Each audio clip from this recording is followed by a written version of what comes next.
Terima kasih Anda masih menyaksikan Apa Kabar Indonesia Pagi. Kembali saya akan lanjutkan pertanyaan saya ke Pak Arianto. Pak Arianto, tadi Pak Jutek sudah menjelaskan bagaimana sebenarnya biasa-biasa aja deal-dealan ini antara klien, kemudian tersangka begitu.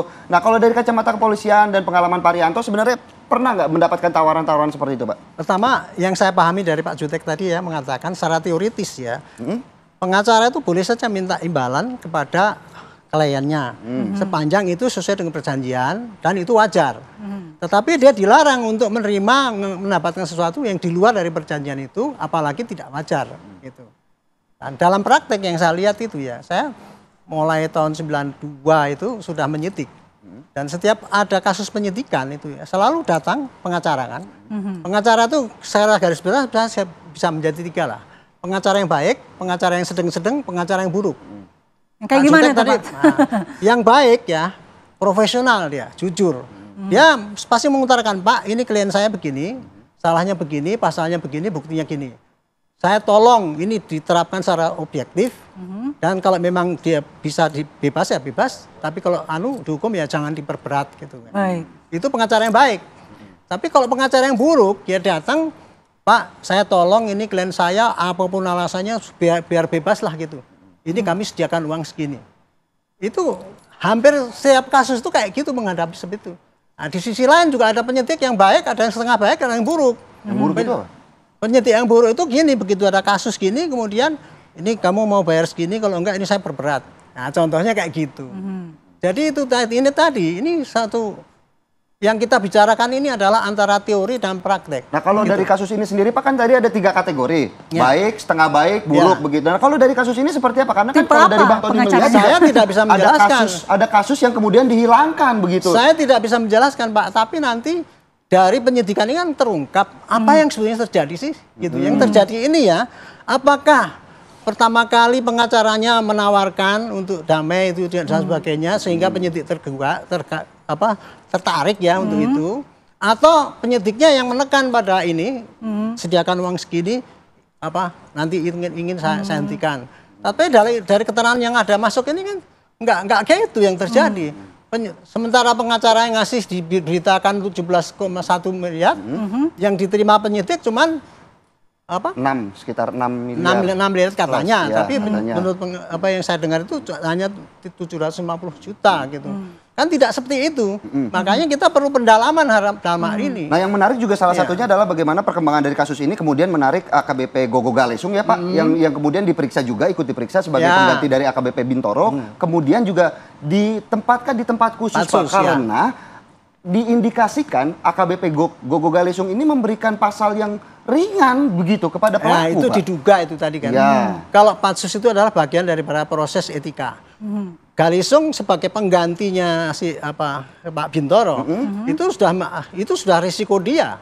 Karena ada dugaan kan itu melambatan dari pengiriman berkas. Kalau dulu diduga itu menjanjikan untuk dihentikan. Tapi Bintoro sendiri menurut saya nggak akan mungkin dia menjanjikan dihentikan. Dia tahulah dia nggak ada kemampuan untuk itu. Makanya dia hanya bisa menunda-nunda itu.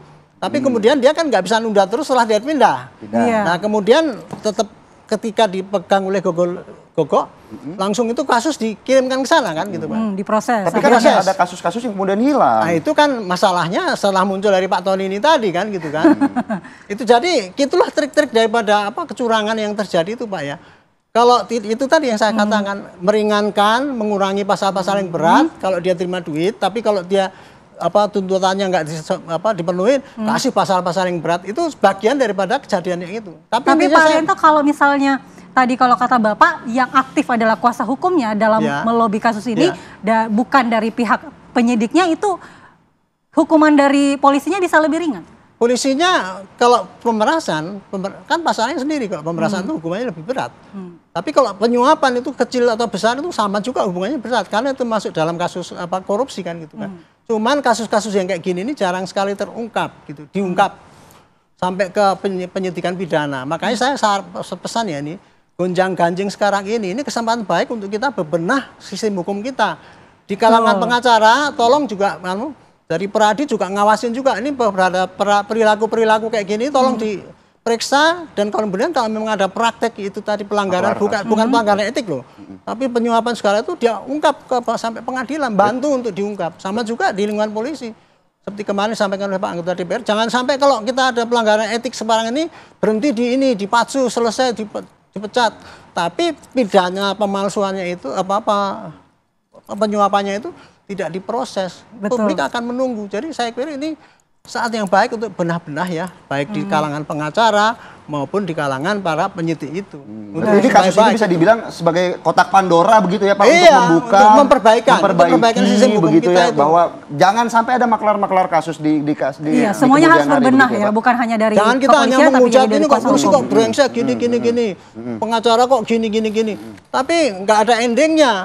Ini saya kira ini titik bagus untuk kita ke Bang Tony, dari tadi senyum-senyum Bang Tony. Kenapa nih? Banget begitu, Anda Bang. juga seorang kuasa hukum. hukum. Disampaikan begitu. Ya, jadi tadi ketika Pak Arianto mengatakan bahwa baru tahu setelah diungkapkan Tony, saya ya, 3 tindak pidana yang kemungkinannya ini ya dengan uang banyak itu kemungkinannya ini ditutup 3 itu kan. Makanya dalam Apa Kabar Indonesia pagi ini ya mudah-mudahan Bapak Kapolri mendengar ya, harus dijelaskan ke publik 3 tindak pidana lainnya yang mungkin bisa dikenakan pasalnya kepada pelaku ini kan, yaitu diantaranya Undang-Undang Perlindungan Anak, yang paling mungkin adalah pasal 81 ayat 1, pasal 89 ayat 1 ya, yang penyalahgunaan narkoba melibatkan anak. Dan yang lebih fatal lagi ini Undang-Undang Narkotika, pasal 116 ayat 1, menggunakan narkotika golongan 1. Golongan 1 itu bukan tanaman ya, karena itu ineks yang fakta itu ineks ya, dicekoki ineks, dicampur minuman yang dicampur sabu itu, Pak. Ya. Jadi pasal 116 ayat 1 ya, menggunakan narkotika golongan 1 terhadap orang lain, arti terhadap itu orang lainnya tidak menghendaki, Pak. Berarti dicekoki. Ya. Atau memberikan narkoba kepada orang lain dan orang lain yang menggunakan, itu menghendaki tetapi memberikan. Jadi ada 2, mencekoki dan memberikan, kan itu. Mengakibatkan korban ini, orang lain ini meninggal dunia, mati atau cacat permanen, maka dipidana dengan pidana mati atau pidana seumur hidup. Ini nggak pernah dimunculkan, Pak. Mudah-mudahan Bapak Kapolri mendengar ya. Ini harus dijelaskan ke publik. Orang press release-nya itu jelas kok ini dicekoki. Klien saya datang juga ngomong ini karena dicekoki dengan narkoba. Lah kok hukum proses narkobanya kok nggak ada kabar?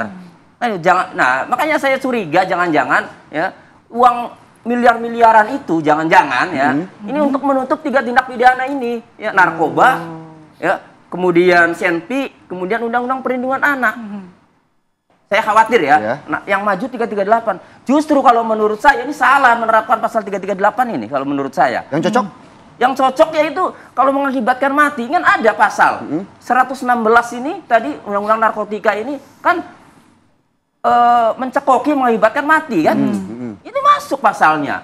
Nah kemudian ada lagi ya yang kekerasan ini juga berat kan. Nah ini ancamannya juga hukuman mati begitu ya Bang Tony. Iya. Tapi kalau ini bicara begini kan udah dapat uang duka, uang santunan, apakah nggak sempat ditelepon dengan pengacara Evelyn untuk meminta jangan keras-keras dong begitu ngomongnya? Jadi begini, kan saya sudah katakan dari awal ke klien saya termasuk, ini silakan perdamaian juga. Toh ini pidana delik biasa. Bukan delik aduan. Ya, tidak bisa disetop. Tidak begitu. bisa. Tapi udah ada komunikasi dengan Evelyn yang sempat bertemu begitu sejauh ini? Sejauh ini 2 hari lalu, karena rame begini. Nah, iya betul. Ya, saya kontak Evelyn kan. Oke. Ya, alhamdulillah saya masih ngangkat kan. Ya, kalau teman-teman wartawan katanya nggak diangkat. Bu Evelyn kok jadi rame begini? Saya bilang kenapa? Gitu. Nah, terus ya dia menenangkan, udah tenang aja Pak kan gitu. Maksudnya untuk korban orang tuanya tenang aja. Ya mungkin kaitannya tenang karena udah dikasih uang, nggak mungkin lah dipersoalkan mungkin kan. Karena saya nggak tahu nih uang puluhan miliar ini kan mana saja kan, apakah termasuk yang ya yang dihitung yang 300 juta juga atau termasuk dihitung kan saya nggak tahu ya. Nah, saya hanya ingin memastikan ini kenapa kan jadi rame kan. Artinya kalau saya mah normatif saja proses hukum kita tunggu. Bahkan saya bilang ke klien saya, nanti ada satu ya bapak itu dipanggil, saya bilang satu lagi dipanggil ke pengadilan untuk dimintai keterangan sebagai saksi orang tua korban kan gitu. Nah, jadi Evelyn itu ada satu mengatakan ke saya bahwa itu tidak benar dan itu honor kan gitu. Ya seperti itu sih, tapi ya saya tidak tahu lah ya. Nah, itu. Oke. Baik, kita akan ke Bang Jutek. Bang Jutek, mungkin terakhir bagaimana harapannya kemudian bahwa praktik maklar kasus ternyata masih marak begitu. Dan sepertinya juga kami mengalami gangguan komunikasi dengan Bang Jutek. Tentunya juga saya tadi menggarisbawahi dari Bang Tony dan juga Pak Arianto bahwa sebenarnya ini kan kasus masih berlanjut seperti itu ya. Harapannya tentu bisa maklar-maklar kasus ini berhenti di kasus ini begitu untuk kedepannya. Baik, terima kasih Bang Tony atas waktunya dan juga atas penjelasannya. Terima kasih Pak Arianto atas waktunya. Sehat selalu Pak Jutek. Terima kasih. Sehat selalu Pak. Bang Jutek, kita juga ingin berterima kasih Bang Jutek Wongso atas waktunya. Selamat pagi Bang Jutek.